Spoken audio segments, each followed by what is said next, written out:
Magazi khamba kanjani? Ayikho into esisabayo kahle kahle. Asisabi lutho especially ngozuma cause uZuma usependwe ngayo yonke into ongayicabanga. Emhlabeni nje uZuma usependwe ngayo yonke into kwathiwa udla imali namagupta kwathiwa urayipile yonke leyo nto and yazi ukuthi yini engimangazayo in most cases lezi zinto ziyayikhulunywe maziyikhulunyelwa nje elentuzeni emoyeni zishiwe imedia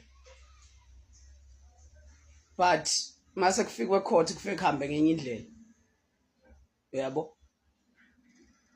Now the thing is if kuukuthi lo muntu kwakufanele ukuthi akhiphe iqiniso wayeka ukulikhipha ngalesa sikhathi even if ngisho ngakuthi ukhuluma indaba kaZuma mina I wish ukuthi mayekhuluma le nto athi iqiniso angayidubula unyawo naye bemthathe bemcollectekise ejele bemphindelisele khona ngenxa yokuthi uhold information against the state. I-state esesiyifuna information for years.